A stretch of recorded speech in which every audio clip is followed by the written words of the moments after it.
Hello everyone. Hello everyone. I request you all to please be seated and do not leave any row except the first row. Please be seated quickly so that we can start our event.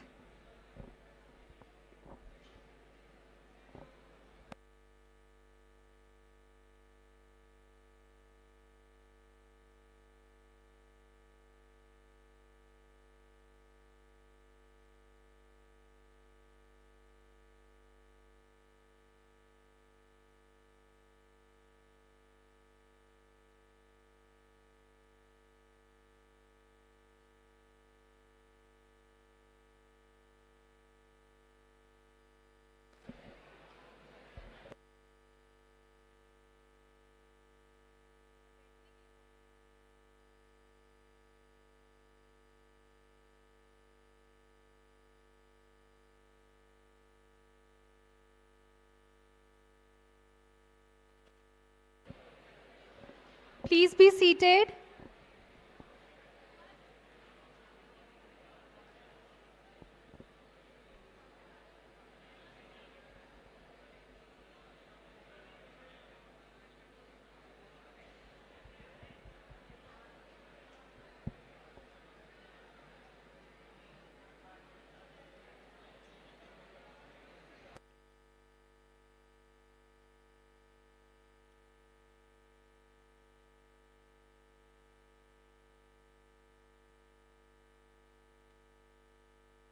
Jihan.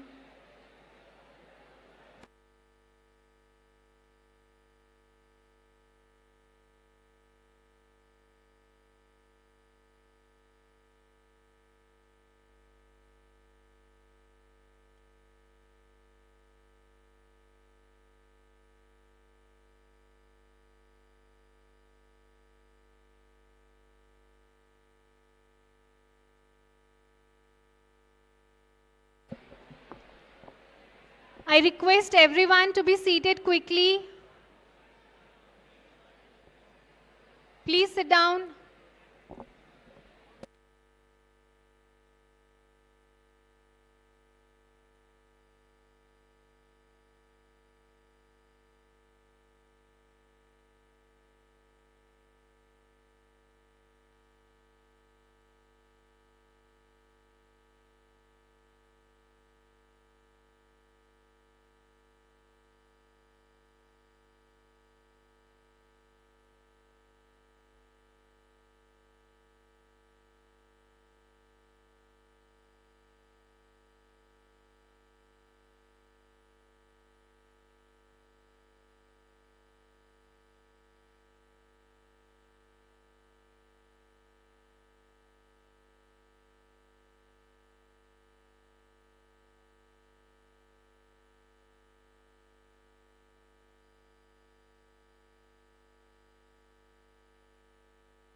We are about to start. Please be seated.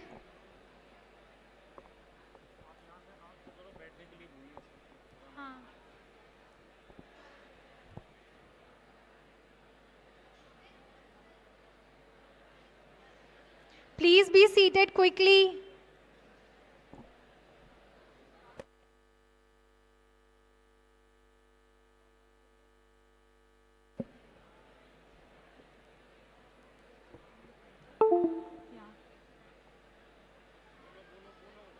Please be seated.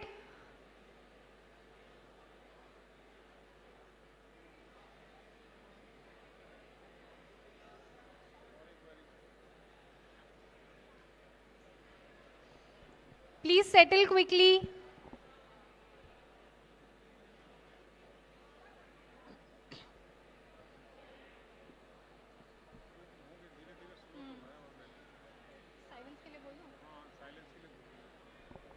I would now request everyone to be silent.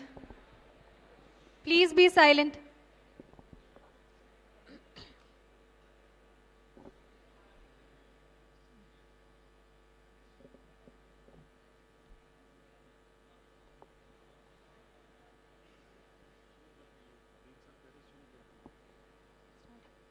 Good morning, everyone.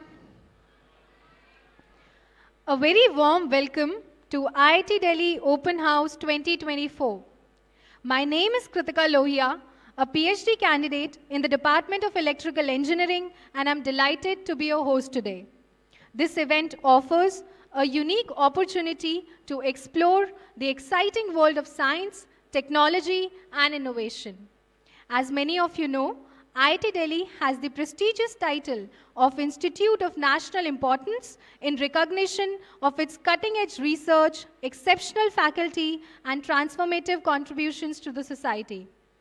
With more than 90 disciplines spanning over 30 departments, IIT Delhi is at the forefront of interdisciplinary research and innovation.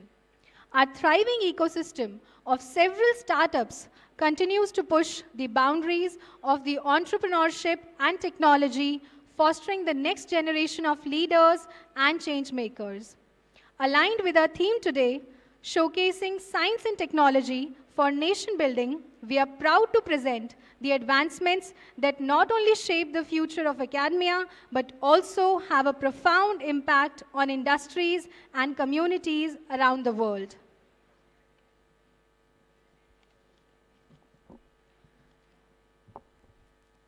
I would like to thank the dignitaries for gracing the dais.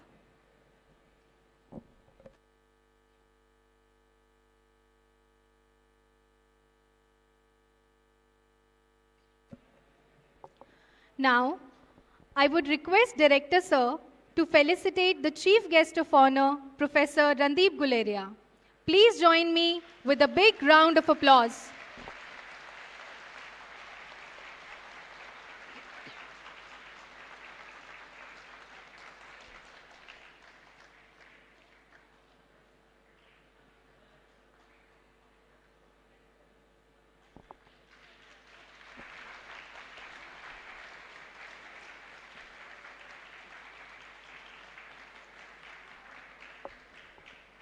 Now, I would request Dean R&D Professor Bhatnagar to felicitate our guest of honor, Mr. Rajat Mishra. Please join me with a big round of applause.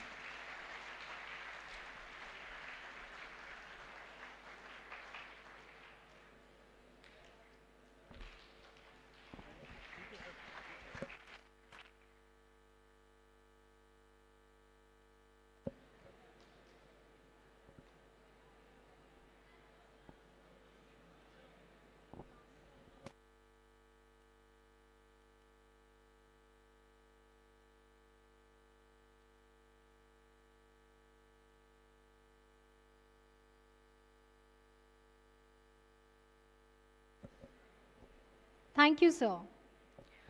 We now come to a symbolic and traditional moment of the event, the lighting of the lamp. I request all the esteemed dignitaries to kindly join us for this auspicious occasion and light the lamp.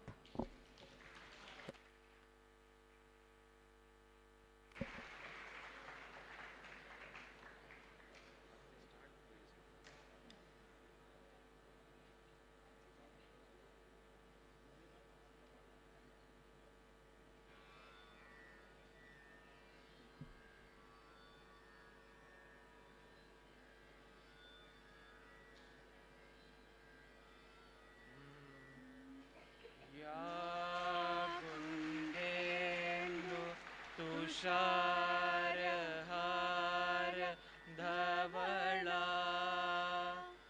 या शुभ्रवस्त्रावृता या वीणावरदण्डमण्डितकरा या श्वेतपद्मासना या ब्रह्माच्युतशङ्करा प्रवृत्तिभिः देवैः सदा वन्दिता सा मां पातु सरस्वती भगवती निःशेषजाड्यापः।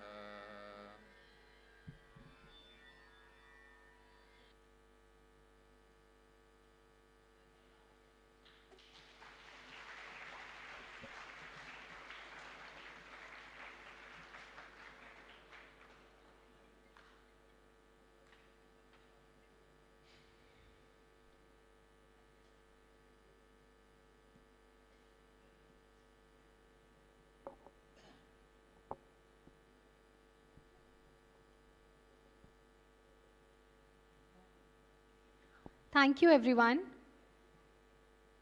First, it is my pleasure to invite Dean R&D, Professor Naresh Bhatnagar, to share their inspiring thoughts with us as we kick off this exciting day. Please join me in welcoming Professor Bhatnagar with a big round of applause.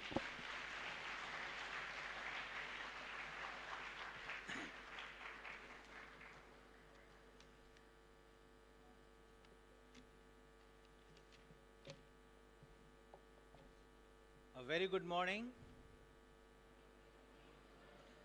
A very good morning. How are you feeling today? Great. Okay, good.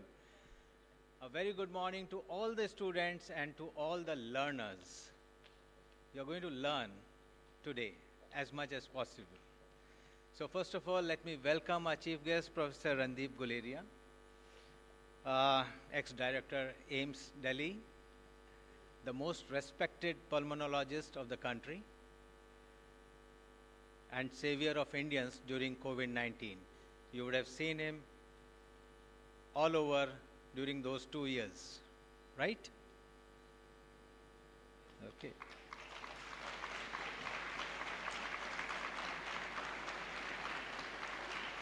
So, he is the only person who entered into the hearts of all the Indians through their lungs. So, once again, welcome, sir. Welcome to our guest of honor, Mr. Rajat Mishra, our alumnus of IIT Delhi 1989 Electrical Engineering Department. And if you cross any highway across India, he is just sitting on top of the fastags. He is the one who devised it and put it all across India.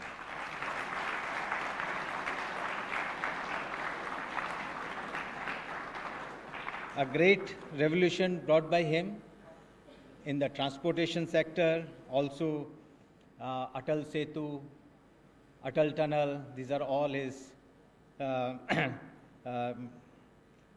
expertise, security and defense, and so on. So welcome again, Mr. Rajat. Thank you for accepting us.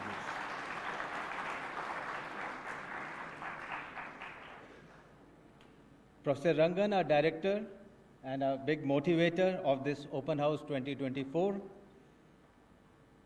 And he asked us to revolve the theme around healthcare, artificial intelligence, and quantum technologies, where India is going to play a big role in the years coming. And therefore, the theme of this entire Open House 2024 is AI in healthcare, quantum, semiconductors, and so on. And most of the talks which will be given by faculty members of IIT Delhi will be revolving around these technologies and so on. My young colleague, Tapan Gandhi, who is the chairman of this open house organizing team. He is also part of that theme, and he was not slept for last 4 or 5 nights just to see to it that today's open house went smoothly. So a big round of applause for him.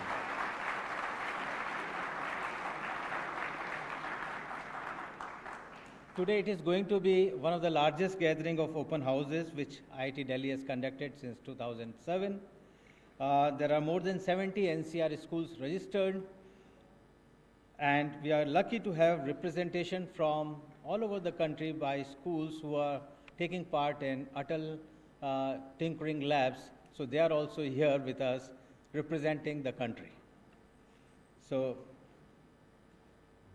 it makes around 3,500 to 4,000 school kids who will be witnessing the labs, the research talks by research scholars, what they are doing in 3 minutes, and so on. And the details will be given by Professor Tapan Gandhi.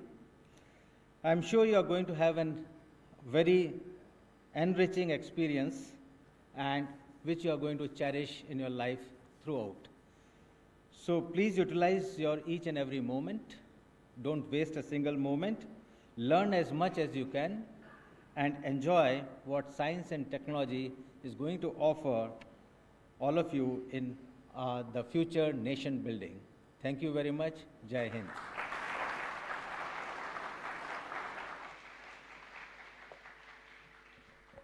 Thank you, sir. Now, it is my great honor to invite the Director of IIT Delhi, Professor Rangan Banerjee, to deliver the opening remarks and formal inauguration of the open house event. Good morning.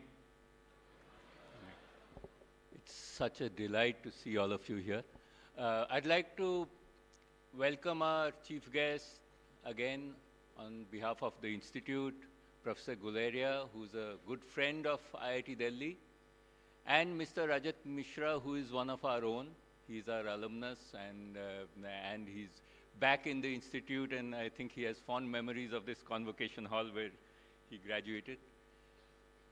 So all of you represent the future of India, the future of the world probably. And it's such a delight to see so many of you here. How many of you are in the 12th standard? Raise your hands. Okay. How many in the 11th? 9th and 10th? Okay. Is there, are there any students who are neither below 9th? Okay, great. It gives me an idea of who we are talking to. How many of you feel you have ideas which will change the world? Well, there are a few. I hope many of you, as you go out, you know, there are many, you know, you read about the Nobel Prizes, you read about exciting discoveries, you read about what is going on. There are still so many problems that face our country, so many problems that face the world. There is really a need for new ideas, new thoughts, and it is you who are going to get into this. So why do we do this open house? Well, we do this for a selfish reason. One selfish reason is that we would like many of you to come to IIT Delhi and pursue your careers here. How many want to come to IIT Delhi and pursue your careers here? Okay, that's a reasonable amount. And so that's one reason. The second reason is we want students to make their career choices after a good understanding of what are the options. So we would like to open out what we are doing in education and research so that you get a sense, you talk to the students, you find out, you understand what you're getting into. You don't have to decide based on what your seniors tell you. You don't have to decide based on what your parents tell you. You decide based on your own thoughts. So take a look at what we are doing. We started, as you know, with a focus on science and engineering. We continue to have that focus on science and engineering. But we are also doing things for healthcare. We are collaborating with All India Institute of Medical Sciences, and currently we are starting a center of excellence for artificial intelligence in healthcare. We have courses in design. We have a Bachelor of Design, and we'll be starting a BTech in design. We are also looking at humanities. We've started a Master of Arts. So basically, our goal is to create the future generations who will transform the country and the world. And we also want to make an impact through our research. How many of you know what is research? How many of you have tried to do research? Okay, so you'll get a glimpse today of what is research. You'll get a glimpse today of how, with ideas, young people can actually make a difference and change the world. As you listen to people, as you also look at, interact, you'll have a variety of interactive things, and you'll see some of our labs. You will get certain ideas, and please feel free to get back to us with your suggestions. We really feel that we want to make a difference so that you can make your career choices, you can follow your passions, and you can really be the change makers for the country in the future. So we are delighted to have you here, and we would like to have you keep coming back to IIT Delhi. We hope to see you. I hope to be able to welcome you as a student in a few years from now. Thank you so much.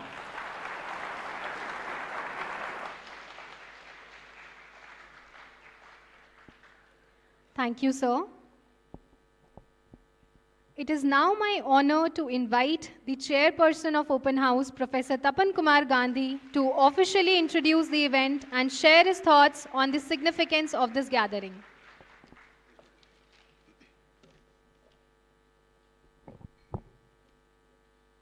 Good morning, everyone, honorable dignitaries, guests, dear students, teachers, and my dear IIT Delhi family members.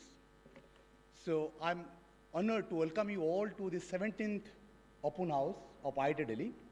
So the idea of Open House is, as our director already told you, the Open House means we are opening our door to all the general public. Basically what IIT is doing, and because you know that IIT Delhi is getting lots of funding from the government. So it is your duty to know that how IIT Delhi is using all this funding, and how they are nurturing the talents to help the national building. So here in this Open House, we always encourage the young minds to come here, to see the world-class research here, and the main objective to excite them to contribute to the national building. So today, we have many interesting sessions spanned throughout the day. So I would like to just highlight few of the things. This time, we have registered more than 250 demo presentations and more than 100 short talks, and parallelly, we have few events. So it's spanned over all IIT across, all the departments and the LSC. So just few things I would like to tell you. So after the event, please, we have already given you our volunteers. They will take you to the different departments where you can see the labs and what people do over there. And at the same time, we have in the LSC side, we have mostly the demos, posters, and we have three things will happen parallelly. In two halls, LSC 111 and LSC 114, the lecture hall complex, LSC means lecture hall complex, we have kept 3-minute talk. And of course, everywhere, wherever you go, you will enjoy everything, because in the 3-minute talk, our researcher will present you in 3 minutes whatever they're doing in the layman language. So you can give your feedback for their evaluation. Second is, we are also doing mind-bending math tricks, solve, play, and win. So the Department of Mathematics has created some of their, fun games for you. So you can go to room number, lectural complex 108 to play the math games and win also prize. And that is also very interesting. And third set of things, which you can sit and see, is what is called the artificial intelligence, what IIT Delhi is doing in the domain of artificial intelligence. So except these three things, of course, there are many demos, many posters, and also many lab demo already we planned for you. So always please follow the guidelines I mean, don't try to crowd in one place, because wherever you'll go in IIT, you will see things are happening. So please disperse yourself and enjoy the event. So, and we hope that today's event spurs the curiosity, inspiring learning, and motivates the next generation to dream big. And thank you all for being part of this celebration, and where we can discuss about the knowledge, innovation, and discovery. In that way, we can make our country self-sufficient, and we can build the new India. Thank you, everyone. Thank you very much.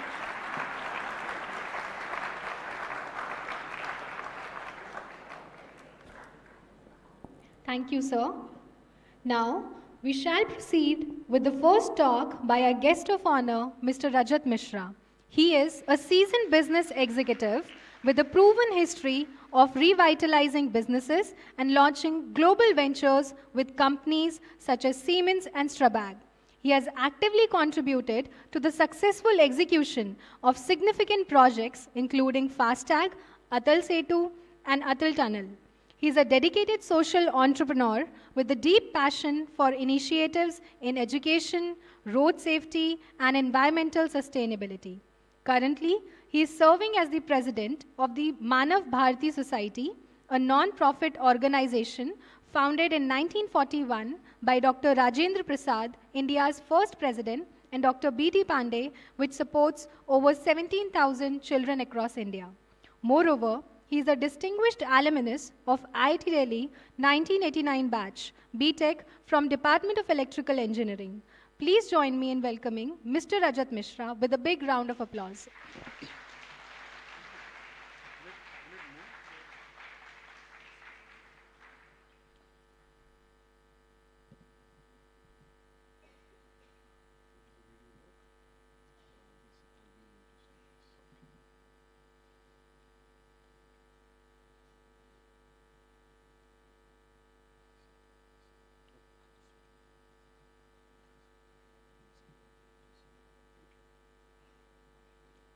Good morning. It was a chance visit in 1983 to this hall, which motivated me to work hard for my IIT exam, and I was able to crack it in 85. Can you hear me? There are certain things that never change, much like the energy in this hall. I'm not used to, so I'm just well. Yeah, thank you. So today I feel the same as I used to 35 years back, when I would come to this hall as a BTech student for various things. I told, including one disco. It's an honor to be sharing the dais with leaders such as Professor Guleria. Your contribution during COVID and before COVID saved lives. Yeah, this will be better. We work in an area at present where we prevent accidents and save lives. So we know how each life matters. It's a great honor to speak to all of you, the future. I'm truly excited to be here. All I see in this room is energy.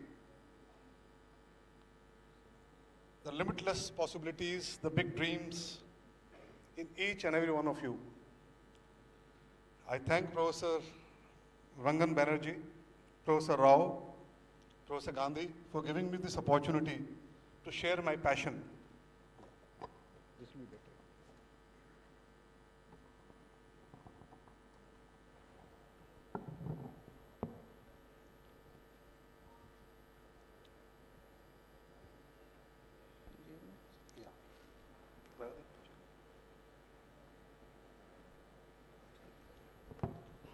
So my passion is to be with Gen Alpha, Gen G, and discover the world together, fueled by their enthusiasm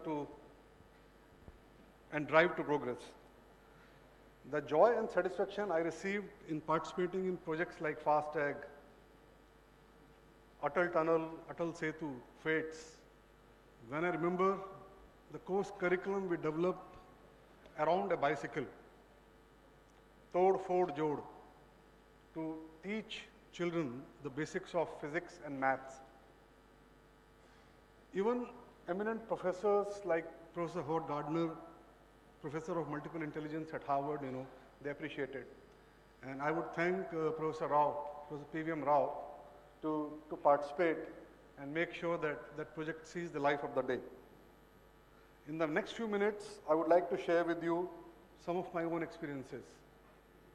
This will not be a lecture, but a series of reflections. What I would choose to do if I have to live my life all over again.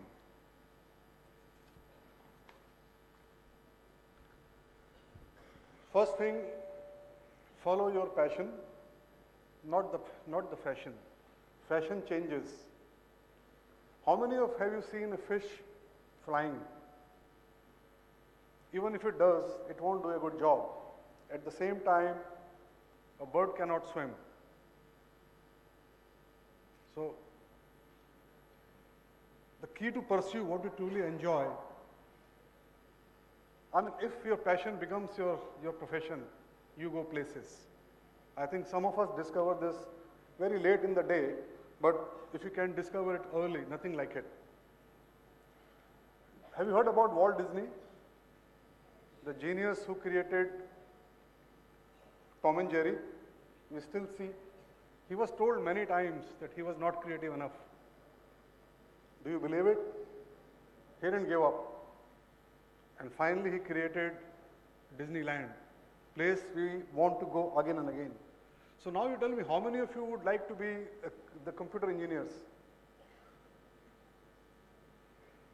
Very few.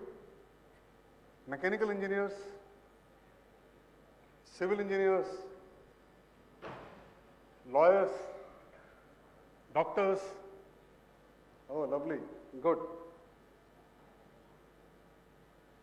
Just imagine what would have happened if Virat Kohli was told by his parents and forced by his parents to become an engineer.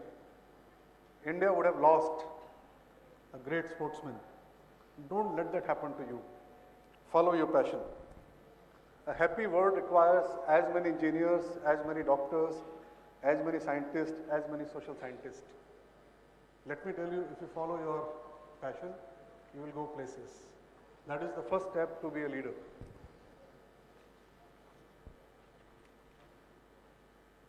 Dream big. You cannot go beyond your dreams. A dream is where it all starts. If you dream of the moon, can you ever go to Mars? Is it possible? No. So dream big, because what you envision shapes your youth. You know Elon Musk, how many have you heard about him? Elon Musk. He almost died of malaria in 2000, but he won't give up. In 2001, he wanted to send a mice and a plant on Mars. Russians refused to sell him a rocket. So what he did, in 2024, he has created his own rockets. And now he is thinking about setting up a colony on Mars. So this is the power of thinking big, dreaming big. Let me show you. These children are from a very small village in Kumaon. They had to walk every day 5 kilometers uphill to reach the school, but they had a dream. They thought big. So now 3 of them are working as air hostesses in a very prominent airline, and 2 of them are training to be pilots. So they will be flying soon. So this is the power of dreaming big. Failure. Failure is not bad. How many of you have been told that failure is bad? Well, you won't succeed if you don't fail. But failing on the same topic again is not good. It's like I see a banana and I want to fall in it again. That is not good. At the same time, a lot of people don't do anything because they are scared of failure. Do you know that in 2019, ISRO launched Chandrayaan? For some reason, it didn't work. But ISRO didn't give up. They persisted. And finally, in 2023, they had a very successful flight again, Chandrayaan 3. And this time, we reached the south pole of moon, where no one had gone before. So, let's learn to respect failure, but we should not fail on the same topic again and again. Take initiative, be a leader. So I use an example. How many of you have seen potholes on the road? Potholes. So when you see a pothole on the road, you have three choices. One is, I will have to fall again. The second is, let me bypass because I have to reach early. And third one is, let me stay back, find a way to cover it so that others don't fall. How many of you are in the first category? Nobody? How many are in the second category? Quite a few. And what about the third category, where you would like to cover the lid so that others don't fall? So you are the leaders.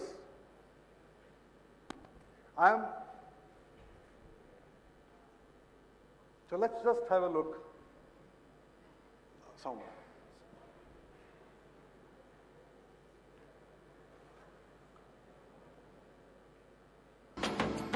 Sir आपके लिए उस पार car का इंतजाम किया है sir आइए sir ये चल चल फलक पकड़ के उठो और हवा पकड़ के चलो फलक पकड़ के उठो और हवा पकड़ के चलो I hate this country. तुम चलो तो हिंदुस्तान चले तुम चलो तो हिंदुस्तान चले तुम चलो तो हिंदुस्तान चले तुम चलो तो हिंदुस्तान चले लगा हाथ के सूरज सुबह निकाला करे हथेलियों में भरे धूप और उछाला करे ओ लगा हाथ के सूरज सुबह निकाला करे हथेलियों में भरे धूप और उछाला करे उफक पे पाँव रखो और चलो अकड़ के चलो उफक पे पाँव रखो और चलो पकड़ के चलो फलक पकड़ के उठो और हवा पकड़ के चलो फलक पकड़ के उठो और हवा पकड़ के चलो फलक पकड़ के उठो और हवा पकड़ के चलो तुम चलो तो हिंदुस्तान चले तुम चलो तो हिंदुस्तान चले हिंदुस्तान चले चलो So there is in each one of you a leader.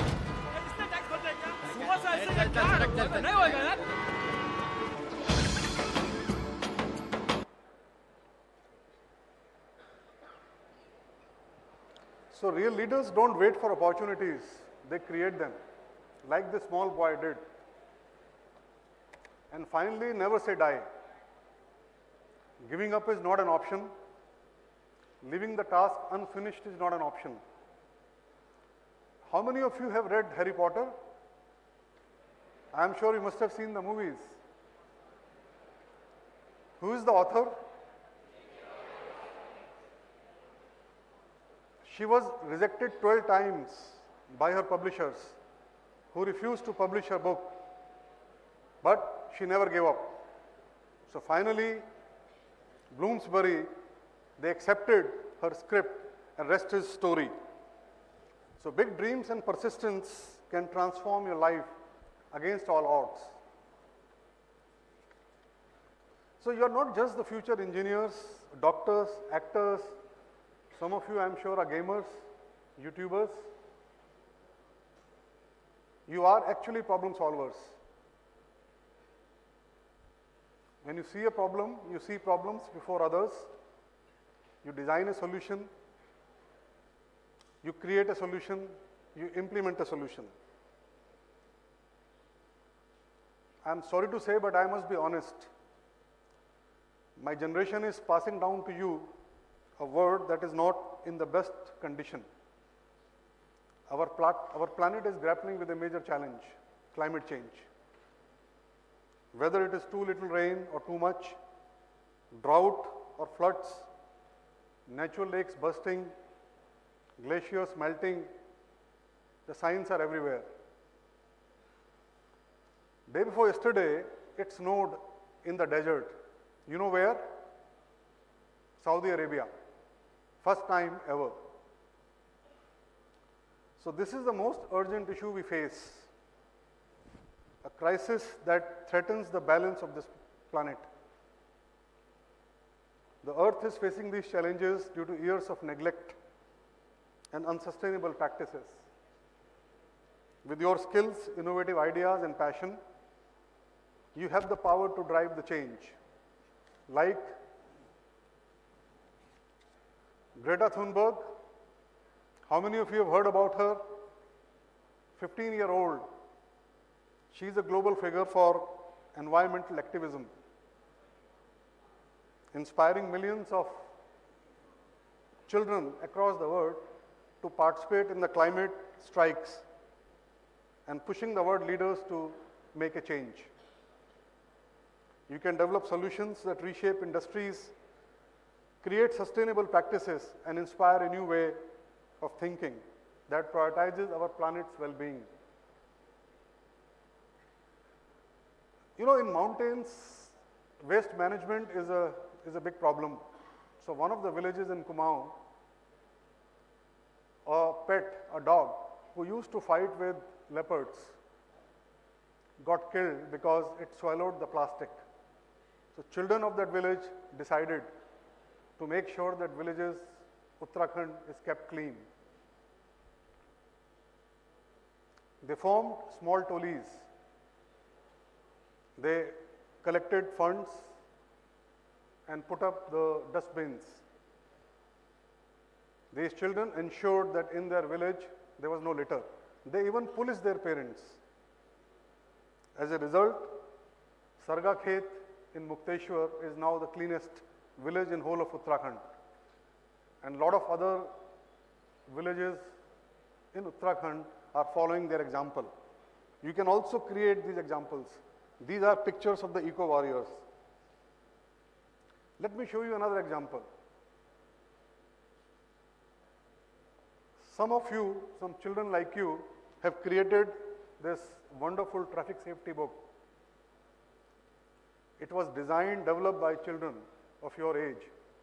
It is now being published in about 20 languages, including French and German. About 1.5 lakh students have participated in these coloring programs. Now these children are actually policing their parents not to break lights, not to jump lights, wear seat belts, wear helmets. And as a result, the number of accidents are coming down.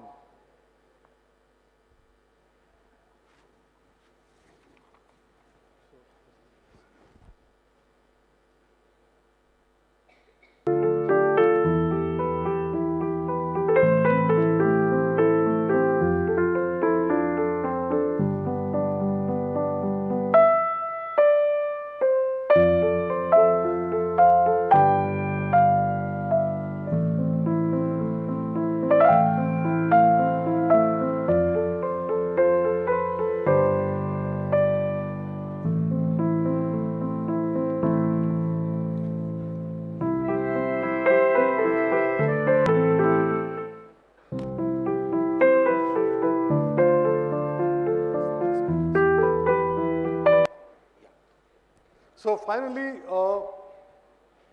leave behind a legacy of hope, resilience, and recovery for future generations. Your voice has power, power to influence your parents, your teachers, society around you. Drive the change. Be the agents of change and make this world a better place to live. Thank you very much.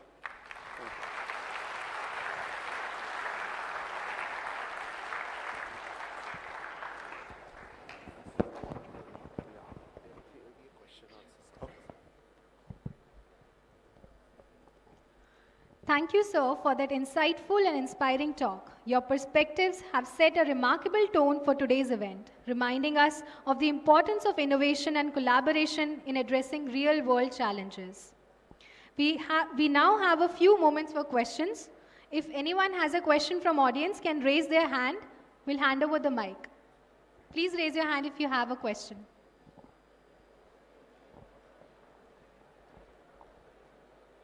Any questions? Let me tell you, all questions are good questions.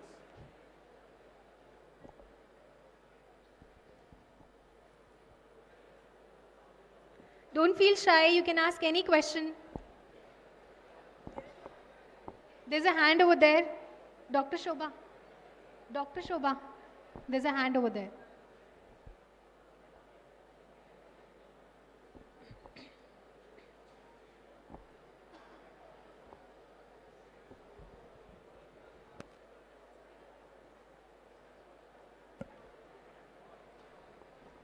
Good morning, sir. My name is Ayush.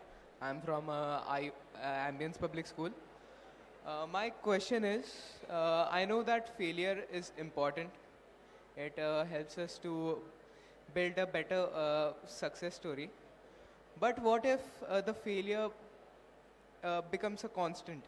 Like I'm trying and trying and trying, but I gain that failure constantly. How should one cope with the pressure that comes with the failure? Thank you. See, should I repeat the question? His question is, if the failure is repeated, if someone is experiencing the failure again and again and again, how should one get over it? Am I right? Yeah, good, very good question. I would like to ask everyone, including myself, how many times did we fell on the ground before we learned to walk? I must have fell many times, but I didn't give up. And there I had a mentor in the form of my father who offered me his finger. So you should not give up. You will succeed. Look for a mentor. The second thing is, see, what is talent? Talent is something which you enjoy doing. You enjoy doing again and again and again. So if you are failing in something, please also ask yourself, is it something that you really enjoy doing? If no, don't do it. Do something which you enjoy doing. You'll go places. Thank you. Do we have any other question? Yeah, there's a hand over there. In the middle, second row.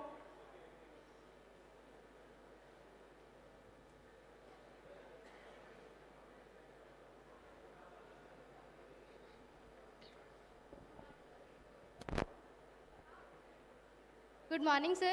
I'm in class 11th.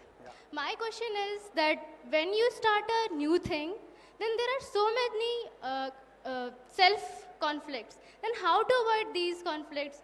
Like, as we saw the example, the traffic, the children initiated themselves to teach our parents and guardians to how to follow the rules. And in the previous example, we saw that the children are assigning the what we say the word. So how to avoid the self-conflicts when you start a new things and to take initiatives? Good, very good question. I wish I could ask questions like this when I was your age. Thank you, sir. See, self-doubt kills greatness. If you want to do something, do it. What is the worst thing that could happen? It won't work, but you will learn. Do it again. Eventually it will work. Second is never be afraid. If you really think about doing something that you think will have an impact on the people around you, go for it. Thank you, sir. Yeah. Thank you. Okay, now I'm sure you may have many other questions, but we'll have to wrap up this Q&A and move ahead to respect the event timelines. Thank you very much. Sir. I really enjoyed talking to you all. Thank you.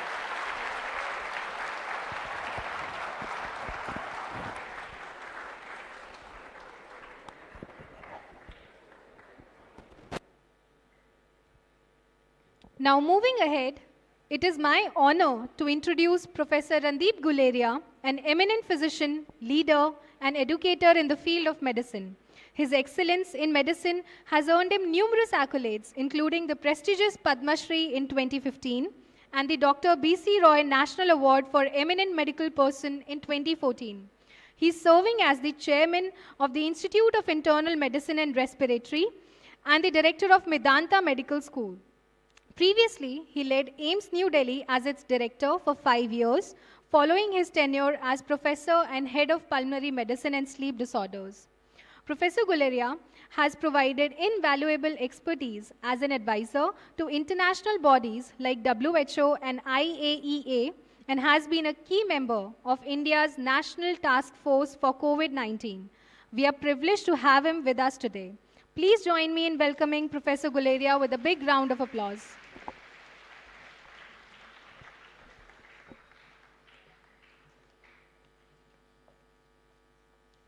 Thank you. Good morning to everybody. So first of all, let me really thank the organizers, the director of IIT Delhi, Dr. Banerjee, Dr. Bhatnagar, for inviting me here for this open house that IIT is having today. And I'm delighted to see so many children with that energy and that enthusiasm that you have today.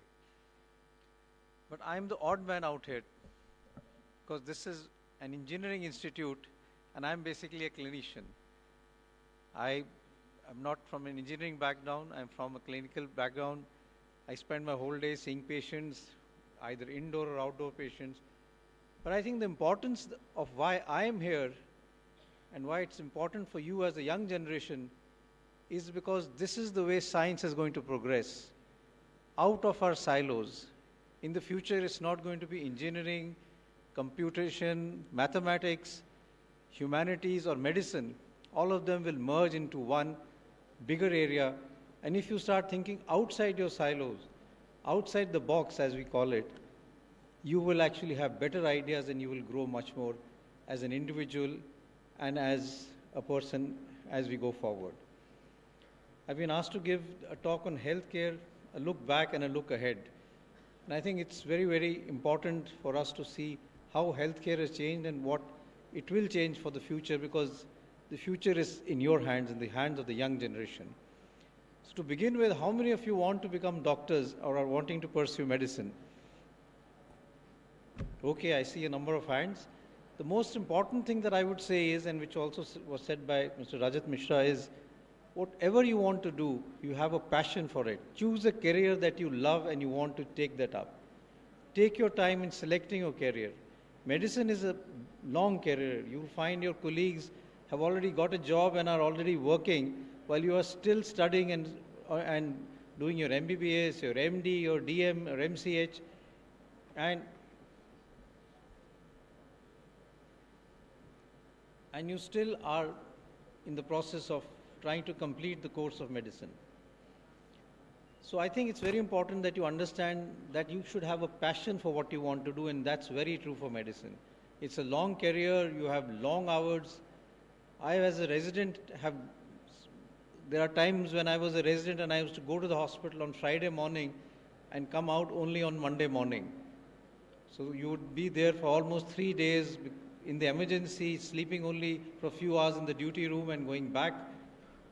There was no real duty hours. But if you have a passion and love for medicine, then that is what you should do. And that is also true for any career that you take. But I think what we've seen and what I have seen in my lifetime is the type of change that probably humans or mankind had never seen before. The pace of change that we are seeing now is unbelievable. And I'll give you a few examples from medicine, but even from the general point of view. And that is what healthcare has changed in the last 40 years, and the future is sometimes very difficult to imagine as far as healthcare is concerned. When I was doing medicine, we had only an X-ray to diagnose patients, and we would do different images. We would do a lateral X-ray, we would do an X-ray in different positions, try and look at whether there is abnormality in the chest, in the abdomen, try and see for the X-ray of the skull. The whole focus of medicine then was on a clinical examination. You would spend maybe an hour or sometime more examining your patient and looking at subtle signs for a diagnosis. In 40 years, that has changed because technology has moved into medicine so rapidly. From just having an X-ray when I was a resident, we have now CT scans, MRI, PET scans, functional MRI, and this growing into more and more areas. I could never imagine that there will be a time that you could see the brain sort of on a scan so well as you were seeing it in your anatomy dissection hall.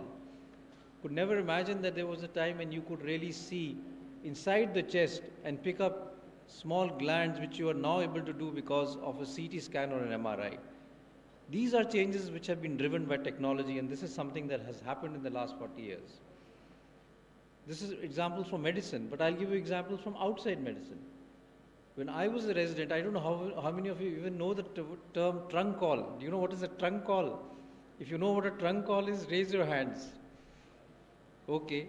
So when I was studying and I did my MD in PGI Chandigarh, if I had to talk to my parents, I had to go to sector 17, to the post office, book a trunk call, and then be able to talk through a landline to my parents. I don't even think you could imagine now that such a thing was there in the past. And I could never imagine at that point in time that there would be a time when I could talk to anyone in the world, not only talk to a person, see that person visually by a device that I could hold in the palm of my hand.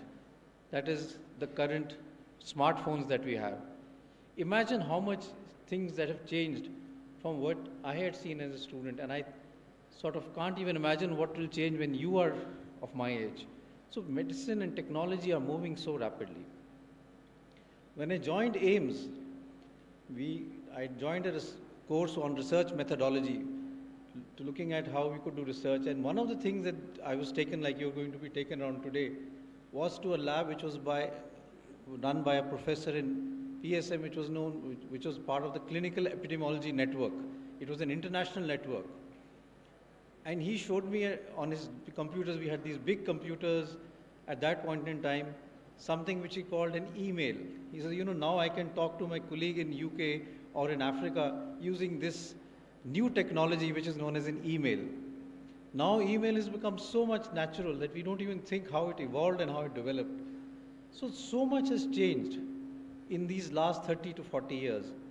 And this has been driven by what we call, or what has been known as, the third and the fourth industrial revolution. The third industrial revolution that I lived through was basically when electronics came in, when computers came in, when IT was a big thing, and we saw a lot of automation. But over the last few years, we are going through what is known as the fourth industrial revolution, where the physical, digital, and the biological part is all getting merged into one. And we are having things like augmented reality, artificial intelligence. All of this is going to really change how medicine is going to be. And it is going to change the way medicine is going to be practiced in the future. So the future doctors are going to be very, very different from what the doctors in the past were, or what my training was as a doctor.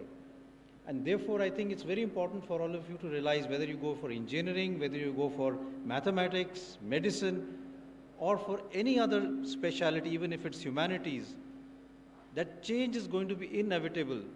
And this is actually going to be very disruptive. And unless you accept that disruption and move with that, you're not going to be able to move with times.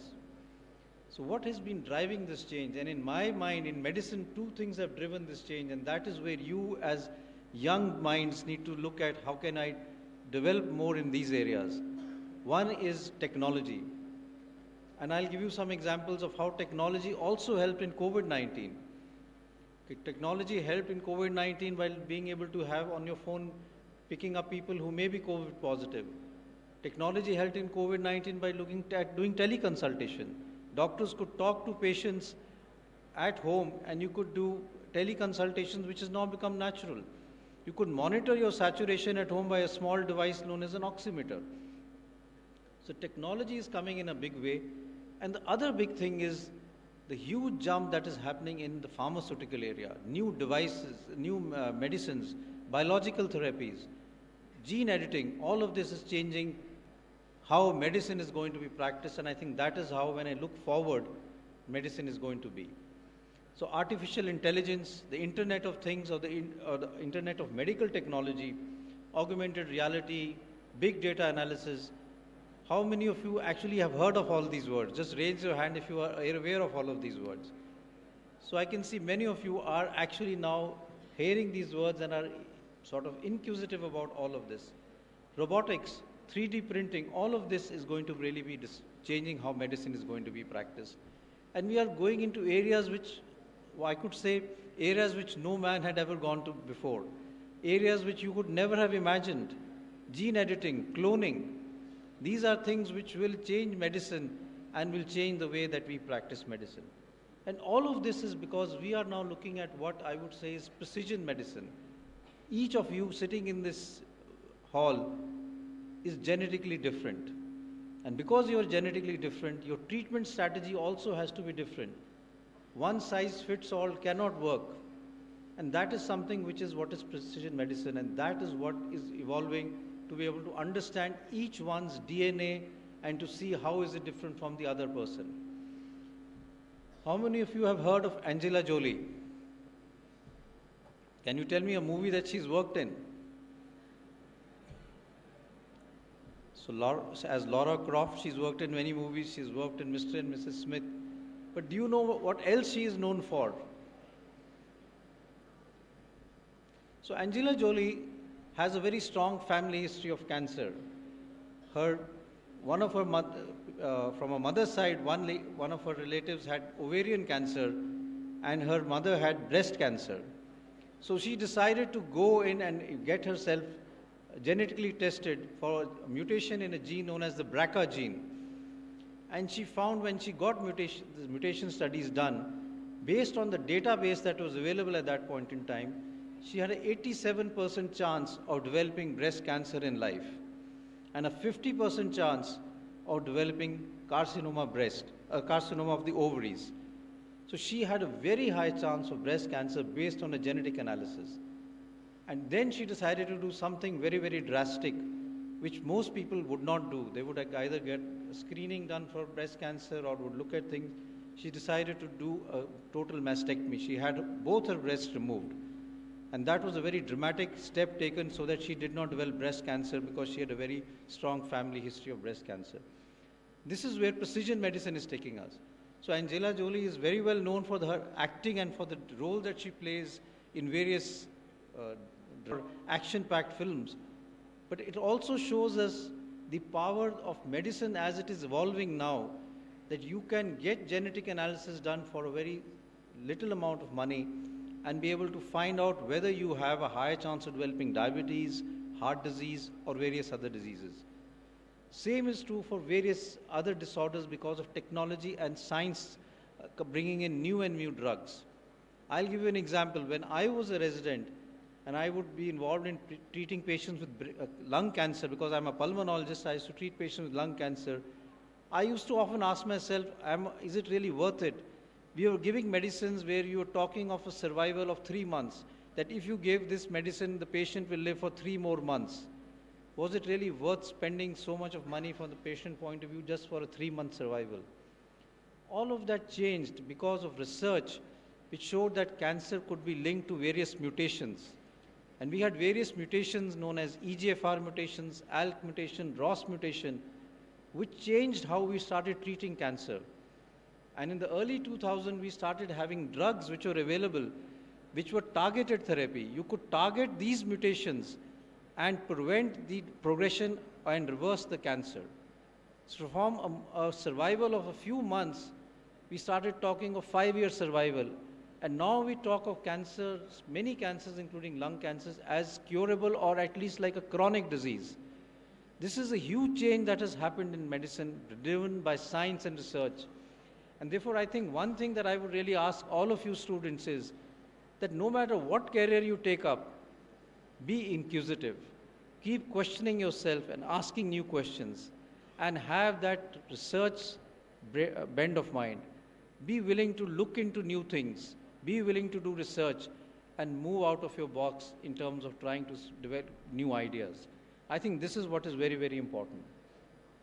I'll give you one more example that is useful, and that is basically, we all do an ophthalmological examination. We look at the eye. There is now studies which show that if you examine the retina, how many of you know what the retina is? So now if you are able to examine the retina of individuals, and by using AI and using various techniques, by looking at the retina, you can diagnose whether this patient is going to have diabetes, whether this patient is going to have atherosclerosis, whether his cholesterol is going to be high, whether this patient is going to develop Alzheimer's disease later on. By just looking at the vessels in the retina, the arteries and the veins, looking at their narrowing, you can actually do that. And there are now studies and research being done in our own country in the south, where using simple smart cameras, you can put that onto the eye, and you go to a village and you can check the village, the persons there, the villagers staying there, they scan their eyes and diagnose whether they have diabetic retinopathy, whether they are going to have high cholesterol. And this is how medicine is going to change. So I think the future of medicine is actually going to be looking at how we can change things like that. We have now vaccines which came in, the mRNA vaccine which was available, and for COVID-19, India did remarkably well. We had 2 vaccines which came in the space of less than 1 year. But the talk today is, can we develop a vaccine in less than 100 days if we have a new outbreak? And there is research which shows that if you use these new platforms of technology, if you use AI-driven database scanning, you could really develop vaccines for any outbreak in less than 100 days. Imagine we were thinking of taking many years. When I was a student, you would say it would take at least 10 years to develop a new vaccines, because you had to do basic studies, you had to do phase 1, phase 2, phase 3 trials. Now we are talking of all of this in less than 100 days. So science is progressing at a very, very rapid pace. And to stay in touch with that, all of you have to really embrace this change and start thinking out of the box. In the future, I personally feel science will be not treating the sick, but making sure that you do not get sick. And that is the most important thing.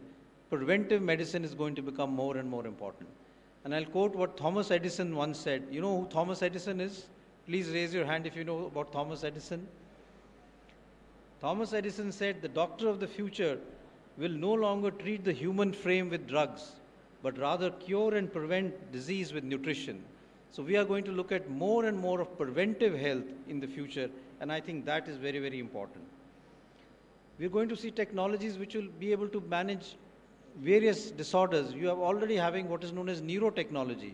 Neurotechnology is able to look at how we can stimulate the brain and start looking at putting various electrodes or devices to really get the brain functioning back, even in patients who had stroke or who had diseases which lead to degeneration of the brain.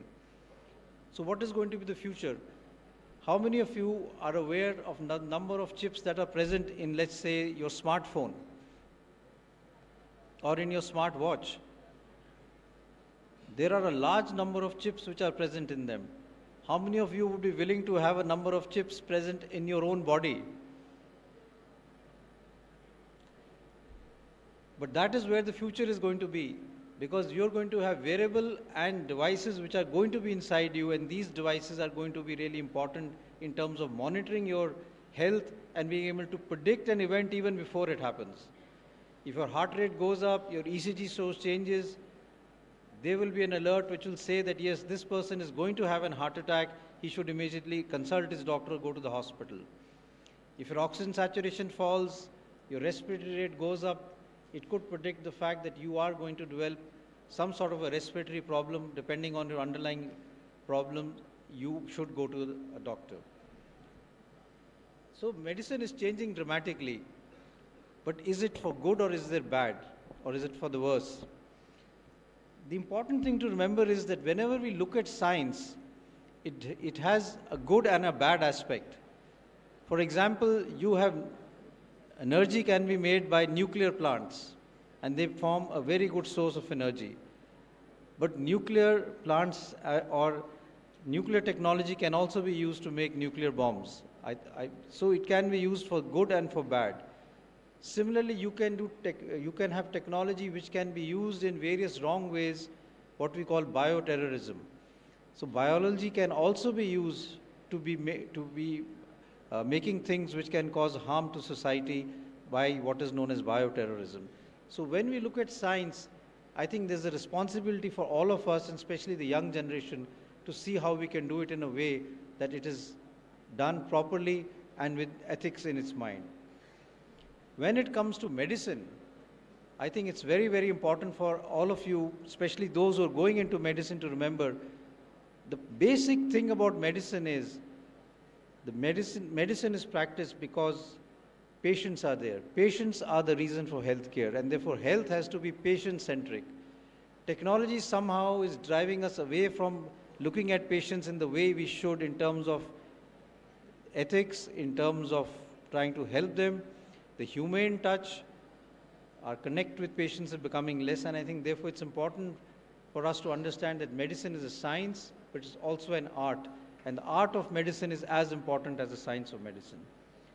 Also, medicine will lead to a lot of disruptive technologies. We're already talking of gene editing and cloning, but it can also lead to harmful effects, and I think that is also very, very important. So finally, what I would like to really say is that all of you young generation students who are coming out and now going to enter the field of science, firstly, do what you love to do, have a passion for what you want to do. Secondly, be inquisitive. Keep questioning everything that you see and keep asking questions about whatever you have any doubt about. And also, at the same time, no matter whatever career you choose, think of research as some sort of an option, because that is what is going to drive how you are going to think. Even when you, so let me give you a simple example.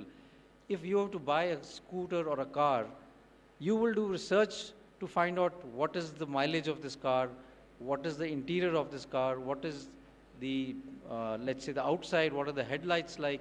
That is also research. So research is an integral part of what we do. It's how we are able to think about it in a way that it becomes more and more useful for us. So I think medicine is going to change and healthcare is going to change dramatically in the future. I'm not going to be able to predict how much is going to be changed, but I think it's something that we should be very excited about.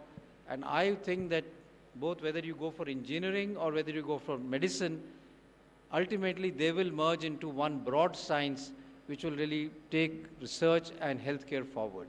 Thank you very much, and I'd love to have questions from you.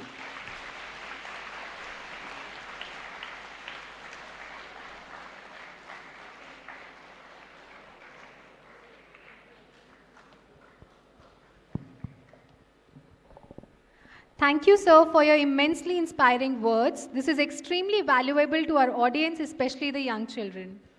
Now, do we have any questions? We can take 1 or 2 questions max. I think let's go with him first. Please hand over the mic to him.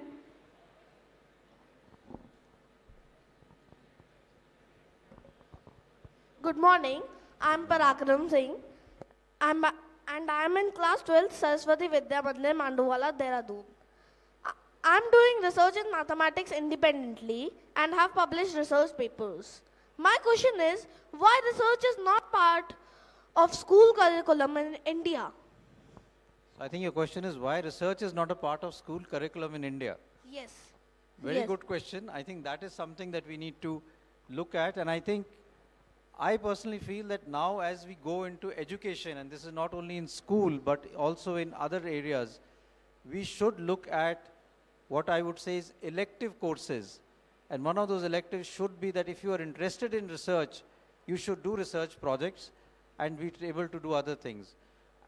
Most schools will have some sort of a research-related projects that they will do, especially in the science stream. But I think you should look at it in all streams, and you should ask your school to push forward to get research into one of the streams that it can take forward. As was said by Mr. Mishra, that you should be the leader to take research forward. Thank you. There's someone Okay. behind you also. Yeah, there's someone behind you. Good morning, sir. My name is Arav.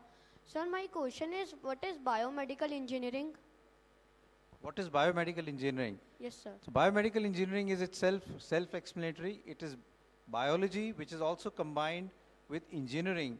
So if you are looking at various device development, various point-of-care tests, or new things which are for medicine but require in the engineering background, then that will help you. And biomedical engineering is going to become big in the future, because that is where the two streams tend to merge. And you will be, one is able to develop new innovations for doctors and for better healthcare. Sir, can you give an example? For example, you could look at point-of-care test. I'll give you a very simple example. Biomedical engineering led to the development of the rapid antigen test for COVID-19. You did some engineering, you were able to find a way to test for COVID-19. You took a drop of blood, you put it onto a small device, and it tell you whether there is the virus is present in that blood or not. So it was biomedical engineering. Similarly, you have glucometers which are able to check the blood sugar of an individual. That is basically part of biomedical engineering. Okay, sir. Thank you, sir. Another question there. Okay, one more question. That will be last. Let's take from another wing.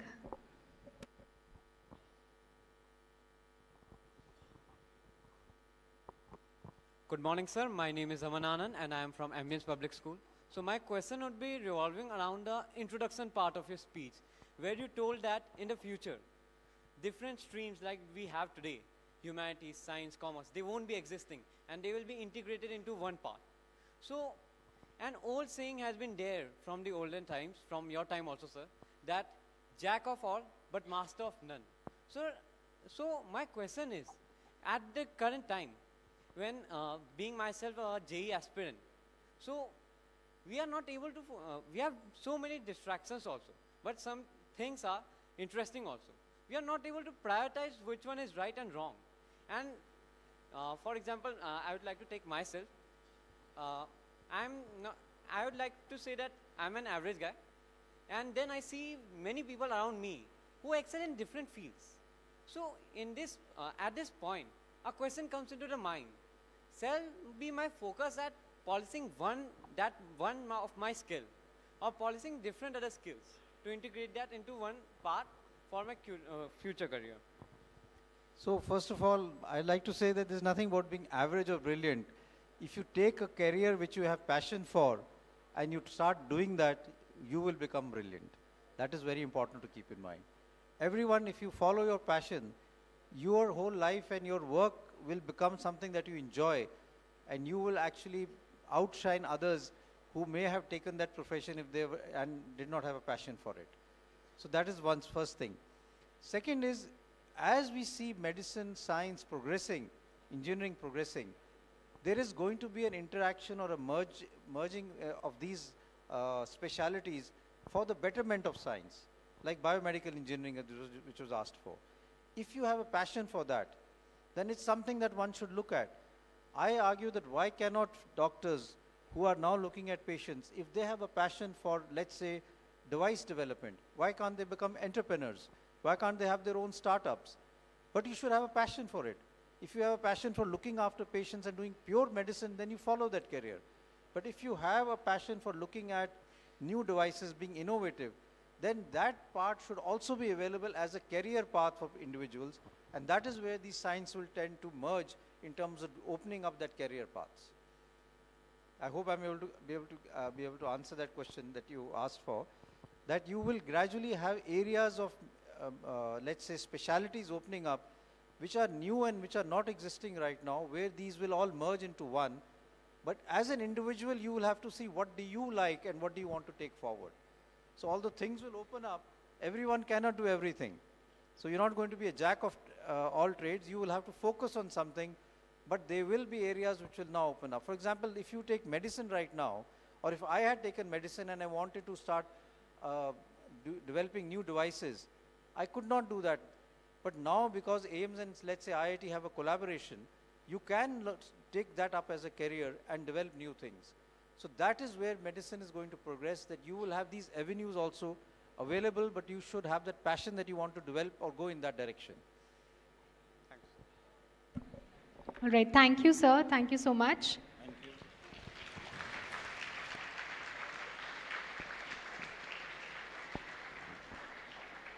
And we must acknowledge these were some brilliant questions from the audience. Now, we shall move to the third talk of the day. I would like to invite Professor Bhaskar Kanseri from Department of Physics at IIT Delhi. Professor Kanseri has made outstanding contributions in photonic quantum communication and statistical optics.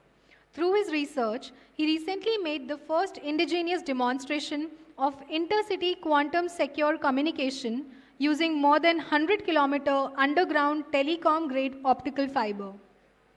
This has placed India in the elite group of nations having quantum communication capabilities. Please join me in welcoming Professor Kanseri with a big round of applause.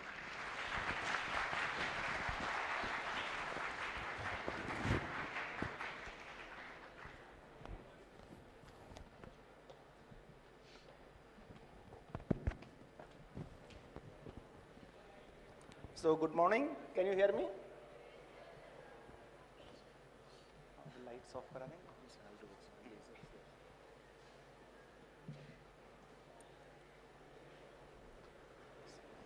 So good morning once again.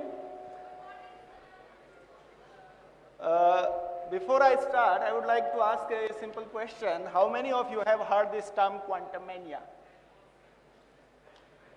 Some of you?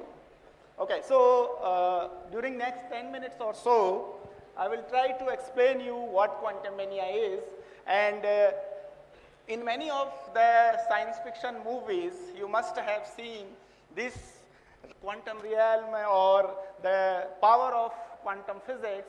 So I would like to briefly introduce you what it is and how it is being devised into the real form. Okay, so let us start with the physics, I think one of your favorite subjects. We know that everything what you see here in this room is essentially governed by the laws of what we call Newtonian physics or classical physics. However, if you go smaller and smaller in size, the laws or the classical mechanics starts fading out, and one needs to come up with the new laws of mechanics, which we call quantum mechanics. And this is essentially the physics of atomic or subatomic particles. So the rules which are governing the microscopic world is something which has been explored during last century, and there are many great scientists who have devoted their whole life in coming or in discovering all these rules. For example, Max Planck, Albert Einstein, Heisenberg, Schrödinger. And thanks to their active work, now we know that the quantum realm works very differently, quantum objects work very differently compared to the classical worlds or the classical objects. For example, a quantum objects can act both waves and particles. They can be at many places at the same time, which we call superposition, or even nowadays you must have heard qubits. The properties of these quantum objects are different before the measurement and after the measurements. And also, one cannot clone these quantum objects. For example, electrons, elementary particles, protons, or even photons. So over the last century, as I mentioned, there has been a continuous efforts to explore the physics around these elementary particles, which we call the first quantum revolution. And in fact, there has been a conceptual understanding about the structure of matter, its properties, and its interaction with light. So essentially, what we are trying to say that the science has been discovered and many, many technological applications have been seen. For example, the MRI scanners in healthcare, the nuclear energy, semiconductors, computers, and even the smartphones which you are using. Not only that, in the area of communication, lasers have revolutionized the world, and also the transistors and ICs has essentially made all the changes. Now in this century, the goal is even more. What we are trying to go for is the second quantum revolution, which also we call quantum 2.0, where we are using those rules discovered in the last century for developing new and new technologies, which Professor Guleria also mentioned, what we call disruptive technologies. And the goal here is to have our own design and to use it for our own purpose. So if you see, there are several kind of these technologies which are coming out. For example, quantum computers you might have heard of. Quantum computers are essentially promising to have orders of magnitude more computational capabilities compared with the current computers or even the supercomputers. Many companies have come up with their designs, and they are very, very useful for modeling or for solving very, very complex problems such as the weather predictions, new drug design, and many more. This very, very fast system is also a threat to many of the existing security devices, which we also call cyber securities. For example, many codes, nuclear codes, for example, which are currently using the classical technologies for encryption, are going to be vulnerable, and one needs to come up with the quantum technologies to secure them. So essentially, all these technologies are very, very crucial. They are of denial nature because they are of national importance, so no other country is going to offer you these technologies, and this is why this is the time to come up with our own indigenous ways or indigenous efforts to come up with these technologies. Quantum cryptography is one of them, where the idea is to secure the communication between two or more parties such as Alice and Bob in such a way that any attempt of eavesdropping can be noticed. And that is done again by photons sending through a quantum channel. And the laws of quantum physics comes as a rescue, as I mentioned. So these are so powerful that even a quantum computer cannot break the security out of this. And this is why there is our efforts to go for quantum networks where we can have more secure networks and also even talk between two computers, which we also call quantum internet. So there are different ways people are trying to send these photons. One is through the fiber communication, the standard fiber which we all use for internet, or even using free space and for satellites. There are many countries which have come up with these kind of fiber networks and the satellite networks as well. The other interesting and the most intriguing aspect of quantum physics is quantum entanglement. This is something which is not possible with any classical system, and the idea of quantum entanglement is a strong connection between two or more quantum objects despite the fact that you separate them with any distance. You can put one in India, one in US, and if you make a measurement on the first one, you immediately know about the other. And these kind of interactions are so strong that Einstein itself called it as a spooky action at a distance. There has been several ways how to make those quantum entanglement based systems.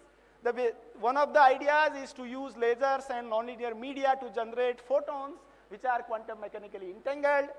And if as an example, if you can entangle two systems, two photons, say in polarization, then you can send them as much distance as away, say one in one galaxy, one in the other galaxy, and the moment you make a measurement on the first one, and let us say it is coming in, say, horizontal polarization, the other one immediately comes as its opposite. No matter where you put them, if they are always anti-correlated, they are always opposite in polarization, and this is something which is not possible with classical physics. So these kind of these kind of properties essentially are so strong that these three gentlemen in the year 2022 were awarded the Nobel Prize for generating entanglement, for distributing it, and for also many, many applications using quantum entanglement. In fact, at IIT Delhi, there has been several efforts in working in those kind of quantum communication technologies. For example, the first indigenous 100-kilometer quantum communication between Prayagraj and Vindhyanchal has been done a couple of years back by IIT Delhi in collaboration with DRDO. Very recently, they could go up to 380 kilometers, and also using entanglement, we have also demonstrated that such kind of communication exists. So if you want to know more about it, or if you have any questions, I would invite you to visit the posters in the poster session from physics department, where you can get more interaction and more insights about it. The another very, very intriguing feature, and I am pretty sure that you must have seen Star Trek movies, where the famous dialogue, "Beam me up, Scotty," is there. That means that you want to teleport, you want to send one object or one person from one place to another using a teleporter. So these kind of technologies which have been shown in the fiction probably a couple of decades before are currently being in real. They are coming as the real technologies. Quantum entanglement allows us to teleport a photon, for example, from one place to another. In fact, not only photons, very recently electrons have also been teleported. So the idea is that bigger and bigger objects such as molecules could also be teleported in near future, and essentially every classical object is made up of electrons, protons, neutrons, these elementary particles. So it is expected that in near future bigger and bigger objects could be essentially teleported from one place to another. Since the time is very limited, I would like to also inform you that since these technologies are very, very potential technologies, every country is trying to develop their own technologies. And they have essentially put several missions associated with that. Indian government has come up with a mission called National Quantum Mission through Department of Science and Technology, where the goal is to develop these technologies associated with quantum, not only in computing and communication, but also in quantum sensing, metrology, and also material and devices. And the goal is to come with innovations, to have your out-of-box thinking, to develop new technologies, to come up with new products so that we could have a great social impact. So I would invite you to learn more about it and also welcome you to be part of these national efforts. Thank you very much.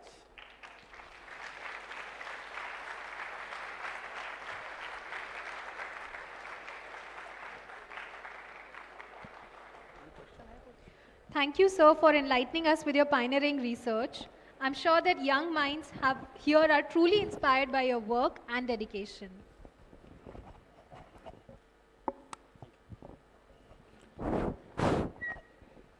Moving on, I would like to invite the chairperson of this year's open house, Professor Tapan Gandhi, to deliver a talk on Neuro AI, Science of Intelligence. Professor Gandhi is working as professor in Department of Electrical Engineering, Cadence Chair Professor of AI. He is elected Fellow of National Academy of Engineering as well as Fellow of National Academy of Sciences. His research expertise spans from computational neuroscience to AI in healthcare. Please join me in welcoming Professor Gandhi with a big round of applause.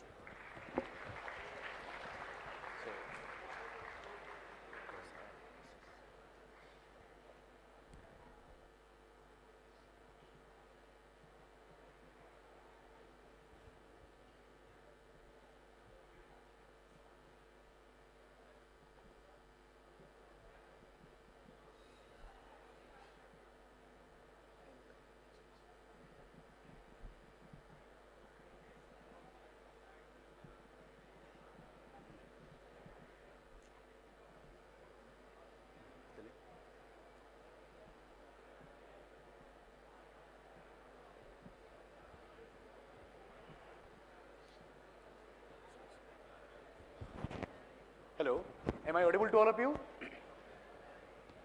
So as you know that automation is everywhere in our life.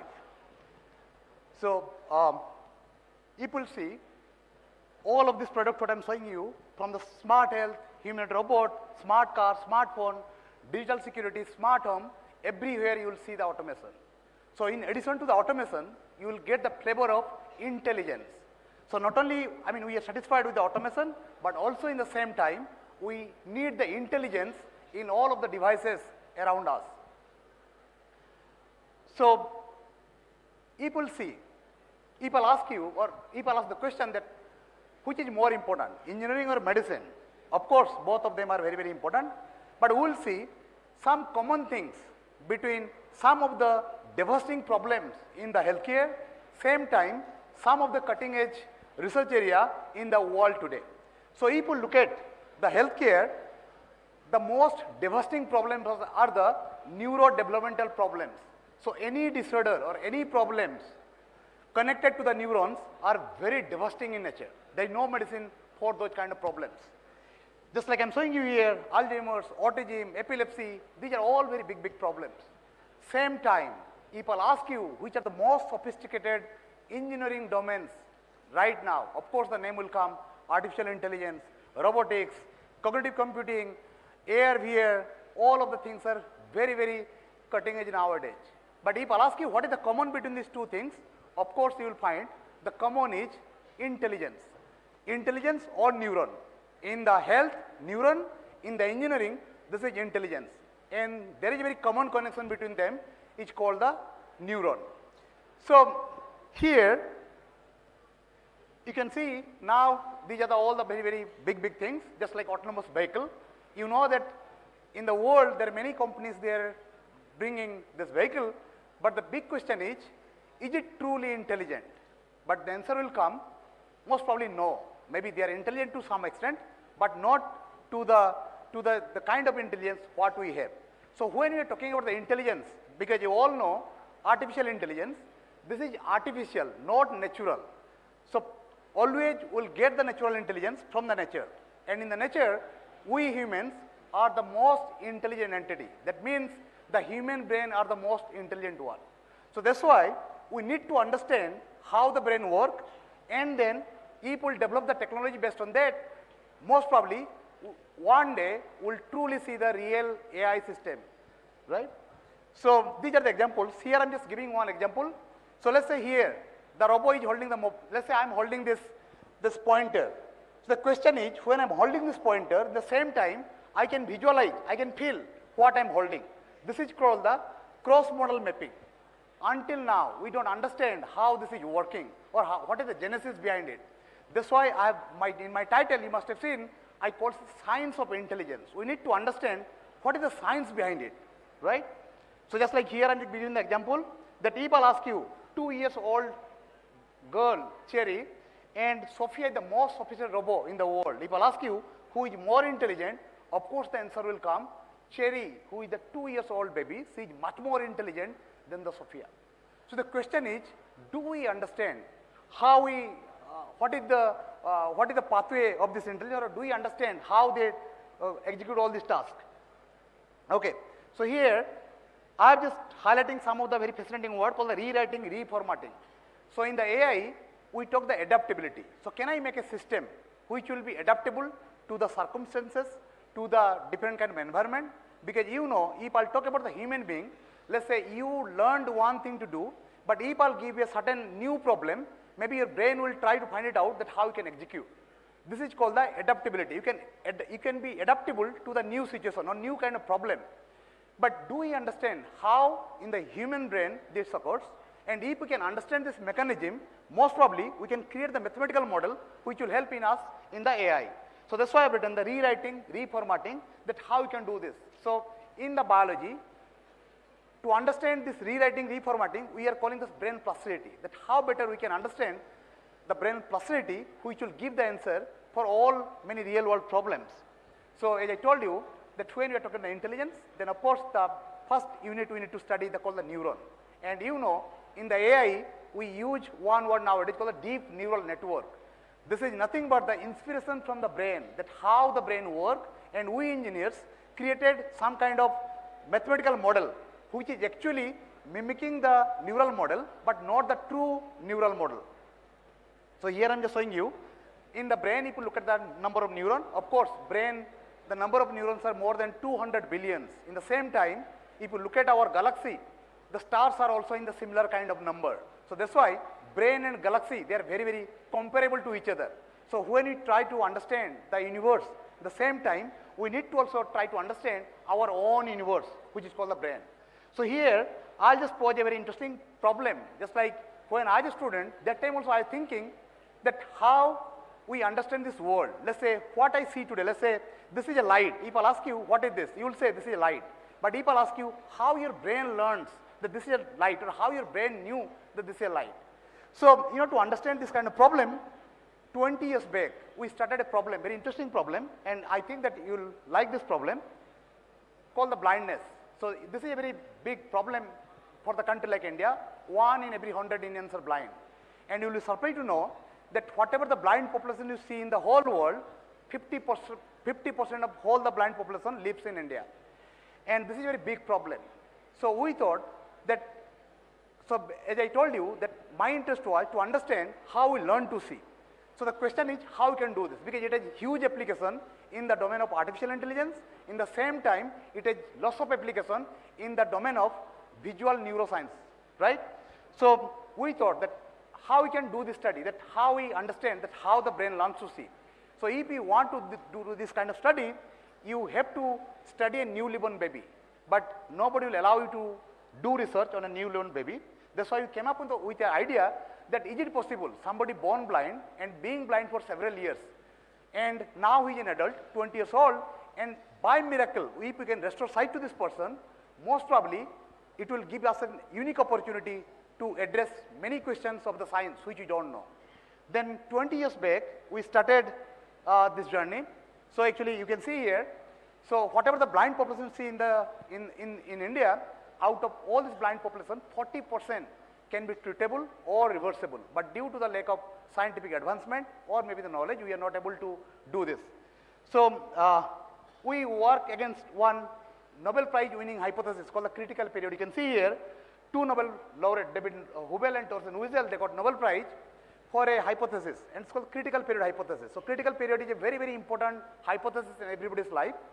That means, let's say today, I born all right, okay, after my birth, you put me in a dark room, you provided me food, drink, everything. Let's say 2 months I was in a dark room, and only in that room I was not allowed to see. So after 2 months, if you will bring me to the lighted part of this world, by that time I'll lose my vision. That means, earlier the hypothesis was that if somebody born blind, then at the later age, the chances is very, very less that they can be able to see. So this is not only true for the vision, this is for all sensory modality. So we started, we thought that why this is not possible. Actually, then we found that these 2 scientists, they conducted all the study on the animal, and whatever they found, the results, they extrapolated on the human. We thought that what will happen to the human. And we took this challenge 20 years back, and we started one project called it's the humanitarian scientific project called Project Prakash. So here, we do outreach, we bring all these blind children to whom we can restore sight from different parts of India to Delhi, we treat them, and then we do research. So doing this, so we are getting enough opportunity to contribute many interesting things to the fundamental science. In the same time, it is helping us to advance the domain of AI. So here, you can see here, 8 years old boy, 22 years old person, those who are born blind. So the question is that whether they can see if we treat them at this age or not. And we found, yes, they can still develop the vision, and now, same time it is giving enough opportunity to address many interesting questions of the science. We use the MRI machine, that to record the brain images. We use many EEG, many other computational models to understand how they learn.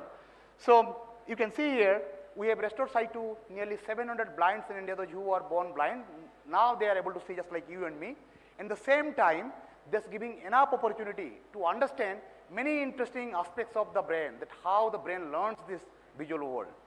So, so as I was telling you that when you are holding this mobile phone, how the child, whatever he is holding, how he feels in his visual domain. So here this is a very big question in the domain of engineering or in the domain of artificial intelligence. So here I am just giving you one picture, just like when the child is holding the mobile phone, you can see from the fingertip, we are getting some haptic features, and when you are looking at this mobile phone, we are getting the visual features. So the brain is somehow establishing the map between these two. So this is, um, this is what we did. I mean, we conducted this study on this newly born children, and we answered many interesting questions of the science. So I'll be happy to answer your question maybe after this event. But here I would like to finish over here. So all of our research is appeared in many top-notch press and papers, just like New York Times. So this is one of the pictures from my lab. The Germany, one magazine from Germany, they came to my lab to see, to record some of the work what we do at the interface of natural intelligence and AI, as well as Harvard MIT News. This is the Netflix also made a documentary from our lab at IIT Delhi, Neurocomputing Lab, which I lead the lab.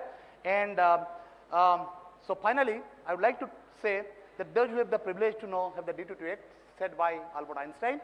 And like this, there are many opportunities are around us. When you talk about the research, this is the research. You look, always look around you, and you will find many problems where we need to come out with the right kind of solution.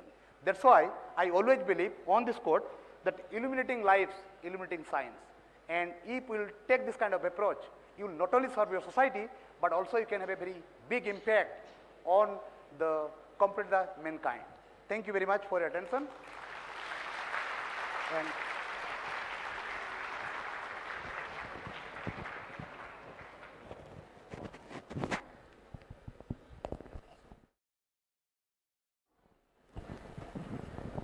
now we'll move towards the final talk of the day.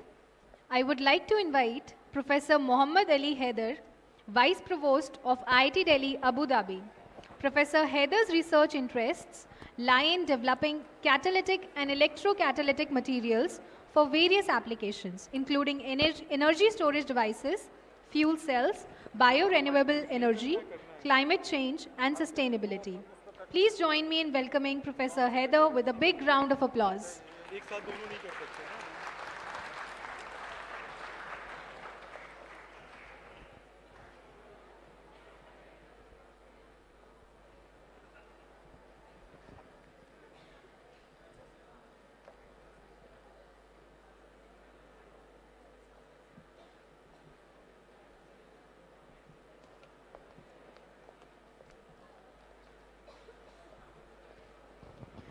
Everybody is requested to be silent, and please don't leave your places. This is very special. I'm seeing so many bright faces around. So I have one question for all of you. How many of you are visiting IIT first time in their life? Great.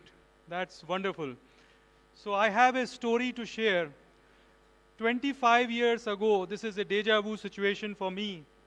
25 years ago, I was like you in class 10th in 1999, before the dawn of this century. And I was trying to make a science project in Kanpur, a government college, where there were not many science labs around. And someone told me, my friend, that if you really want to make a good science project, you need to go to IIT. I said, what is IIT? Bhaiya, ye kya hota hai? He said, you go to Parade Chauraha, ask a tempo guy, he will take you there. So I had 5 rupees in my pocket. I went to the Parade Chauraha. I asked, Bhaiya, IIT kidhar hai? Le chaloge? So he said, हाँ, IIT सबसे आखिर में है, कल्याणपुर तक जाना पड़ेगा. So I said, कितना पैसा लोगे?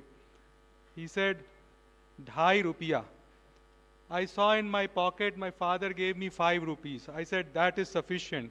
I can go to the IIT and I can come back. So I will go to the IIT and see what they are doing in their labs. What kind of things are happening in an IIT. And that was my first entrance to an IIT campus in class 10th when I was making the science project. And as I entered the IIT campus, I was amazed. Such an amazing campus, so enthusiastic students, that view of an IIT, when I saw the classrooms, when I saw the labs, I had only 5 rupees in my pocket. 2.5 I gave it to the tempo guy, and 2.5 was left. But the vision the IIT gave me at that time, I decided on that day that I would like to be an IITian one day. And that led to me to prepare for the JEE exam and compete and come to an IIT for my undergraduate education. IIT gave us a lot. I went for my master's, PhD in the US, and I decided that I would like to serve as an IITian in one of the IIT, becoming a professor, teaching you all. And so the story ends that I became a professor at an IIT, and especially at IIT Delhi. So I had only 5 rupee at that time to visit an IIT. And I am presenting you a vision, that the vision which we say in IIT, thinking like the sky is the limit, like Professor Tapan was showing us. The sky is the limit. Even the Harvard and MIT are looking at us, what we are doing. And this is the vision which we are setting up here. I'm inviting you to compete for the IITs, and I will give you a ticket once you are selected to visit an IIT across the ocean, which we are setting up in Abu Dhabi, the first IIT Delhi campus, the first IIT campus in Middle East, where all Indians, all over the world, people, international people, are looking forward for our education in science, technology, mathematics, and engineering. What we have to give it to the world today. This is very special, an exemplar of new India's innovations and expertise. This is, I'm not saying, our honorable minister has floated this idea of setting up an IIT in Abu Dhabi campus, and you can see the beautiful campus, and you are sitting underneath this roof of Dogra Hall, same roof you will see across the ocean, which is set up for IIT Delhi Abu Dhabi campus. A similar design, a sprawling campus, one of the best campuses in UAE, the Zayed University campus. We have set up our own home, our own campus of Delhi, which is in the International Avenue, and you can see India's flag shining up there in the beautiful pictures of the entrance up there. And you will see how this has been set up, that our Honorable Prime Minister and His Highness Sheikh Mohammed bin Zayed, all holding hands together at the highest level of priority to set up an institute of excellence in UAE, especially the UAE, which are waiting for an IIT class, world-class education in the Middle East, especially in science, technology, and mathematics. We signed the MOU in 2023. Our director is here. We signed the MOU, and we started the classes. While many institutes come and they set up the process for many years, we went straight to the board, started teaching. Our first class started in January 2024 this year. And you can see the kind of respect we are getting in that environment, that the Crown Prince who just visited India also visited IIT Delhi Abu Dhabi, Crown Prince Sheikh Khalid, and met the first class of students. Professor Nidhi Jain is there. Professor Hari Prasad is there in the classroom. They are visiting and seeing how we are teaching students in this international environment, how we are teaching science, how we are teaching mathematics. You can see our minister, Honorable Minister Dharmendra Pradhan has tweeted about IIT Delhi Abu Dhabi. Our Prime Minister has tweeted about IIT Delhi Abu Dhabi. And this is a big journey, a big dream which we are trying to realize in the Abu Dhabi campus. You can see our ambassador, our minister visiting the campus, and this is all renovated. In 6 months, we built the entire wing of Zayed University campus to host new students coming from India, especially JEE advanced students who are traveling across the oceans to study at IIT Delhi Abu Dhabi.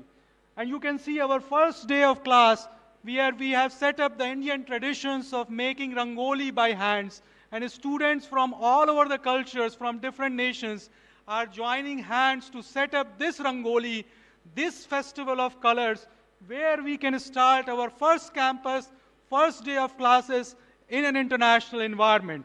You can see the faces of our first class of students, highly emeritized first class of students.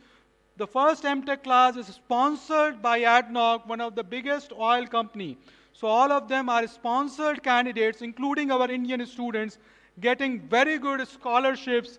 And this is the day when IIT flag is shining bright in the Middle Eastern sky. The first course we started is an MTech in Energy Transition and Sustainability. So all of the areas Professor Bhaskar was telling about, and Professor Tapan is telling about, and our doctors are telling about, these are the areas which we are combining, all niche areas on sustainability, energy, and climate. And we have curated a program where several departments from IIT Delhi campus have joined hand together to make a futuristic program on energy transition and sustainability to teach at IIT Delhi Abu Dhabi campus. This is an industry-sponsored program, so all of them are paid very good scholarship to study in this program. You can see our Prime Minister invited all the students and met the first batch of students who are studying in the master's program sponsored by ADNOC, and they all got very good scholarships in industries during their internships. They also got an opportunity to work in one of the best industries which are hosted in Middle East. This is the campus, and you can see our Indian flag shining here. This is the sprawling campus. Inside we have fully residential hostels just across the road. So about 100 meters away, we have hostels, we have classrooms, we have very good reception, all set up to host students, especially coming from India, who will be studying at IIT Delhi Abu Dhabi campus.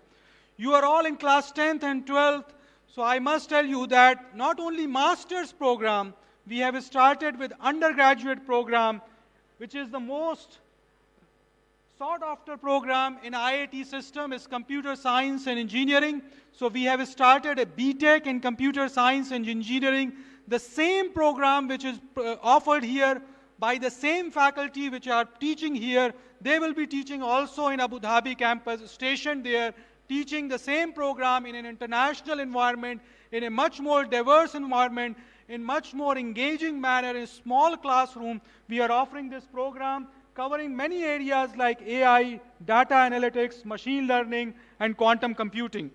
Another interesting program we started is a BTech in energy engineering. So we have a BTech in energy engineering here in Delhi campus. We are also offering a similar program in Abu Dhabi campus, but there are many departments joining hands. So mechanical engineering, electrical engineering, chemical engineering, all faculty from IIT Delhi are teaching also in IIT Delhi Abu Dhabi, a similar program, but much higher avenues for industry interactions and much better place of closed learning environments. You can see how we are working together with the Abu Dhabi government. The Prince also visited and saw the students in the first class and met our director and also our executive director over there in the campus. This is the undergraduate class. About 25% students are Emirati. So while we have about like 90 students, you can say 30 are coming from India, which are JEE advanced students. 30 are coming from the local international students, especially, which are giving exams there. And 30 are the nationals from Abu Dhabi government, which are sponsored by the Abu Dhabi government. So in this way, we have a composition of class which is highly international and which is very much desirable to create a diverse environment for education. We are starting some of the very niche areas, the forefront areas which are discussed today, especially in healthcare, in AI, in medtech, energy sustainability, CCUS, high performance computing with supercomputers, clean water, climate modeling, and quantum technology. In just 9 months of our existence, we have signed up MOUs with highest priority. Our director has signed up with one of the best universities in Middle East. So you can see Sorbonne University campus at Abu Dhabi, Zayed University, Khalifa University, and MBZ UAI, which are one of the best universities in the region, have signed up MOUs to join hands to teach our students, to provide exact research environment with the exceptional standards of research and teaching in the Middle East, and especially at the IIT Delhi campus. So these are the things which we are opening up. You can visit our webpage, abudhabi.iitd.ac.in, to see all our activities which we are doing there. All the UG labs are set up. You can see the labs which are being set up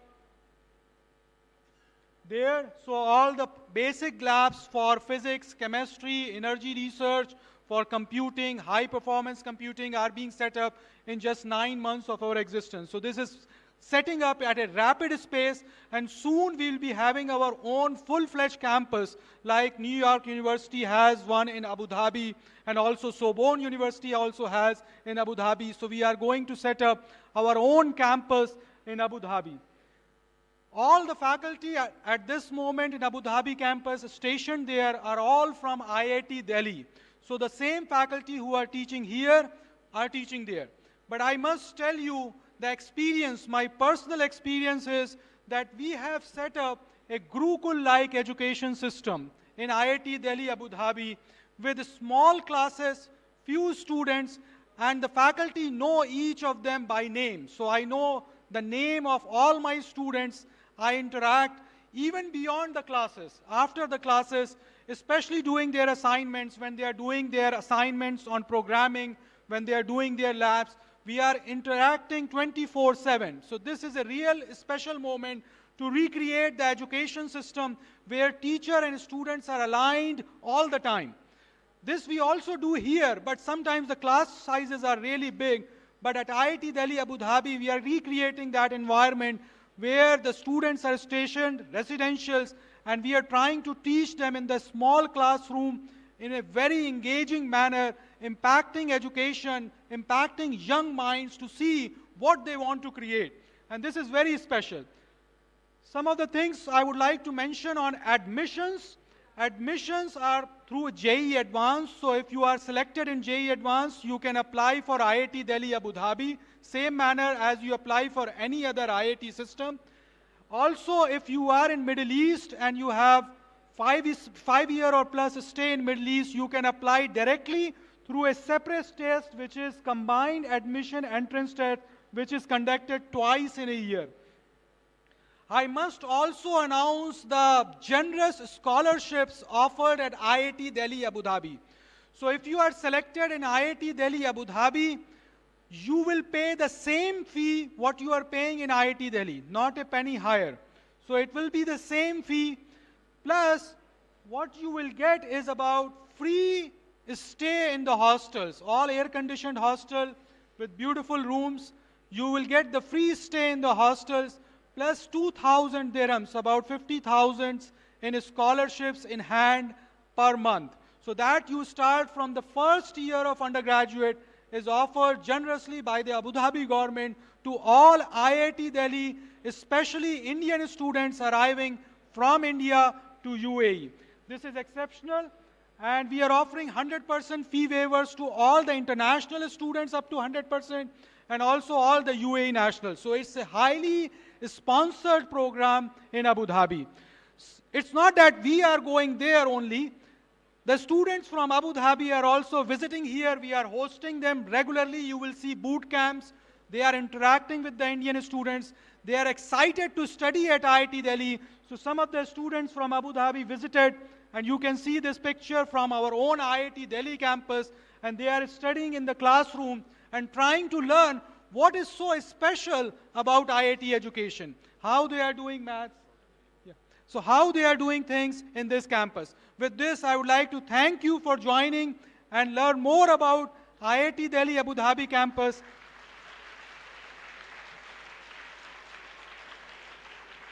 We have a stall in lecture hall complex. Please try to visit and get more information about IIT Delhi campus. We have brochures. We have some goodies. So you can come and take a goodie as a memento. Take it home and tell others also about IIT Delhi Abu Dhabi campus. Thank you very much. Thanks for your time.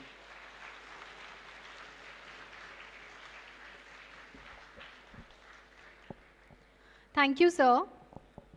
Now, before we end our opening session with the national anthem, I would like to inform all the visitors that posters and demos will be going on just outside LHC.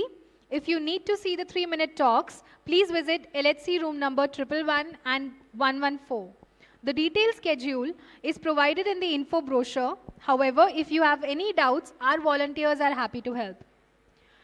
Thank you everyone for joining us for this inspiring opening ceremony.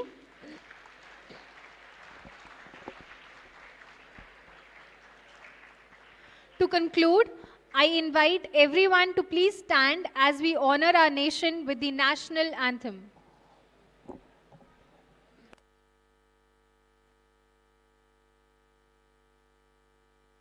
जनगण मन अधिनायक जय हे भारत भाग्य विधाता पंजाब सिंध गुजरात मराठा द्राविड उत्कल बंगा विंध्य हिमाचल यमुना गंगा उच्चल जलधि तरंगा तव शुभ नामे जागे तव शुभ आशीष मांगे गाहे तव जय गाथा जन गण मंगलदायक जय हे भारत भाग्य विधाता जय हे जय हे जय हे जय जय जय जय हे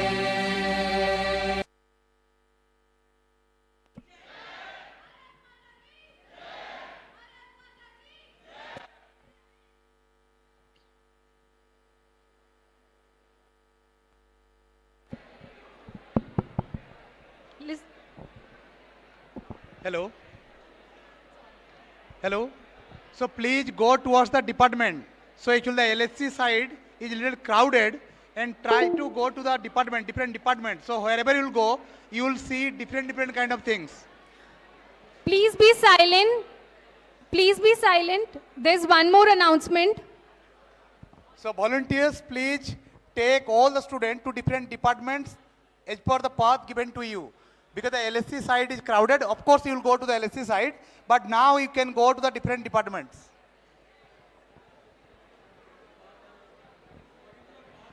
हाँ नहीं अभी department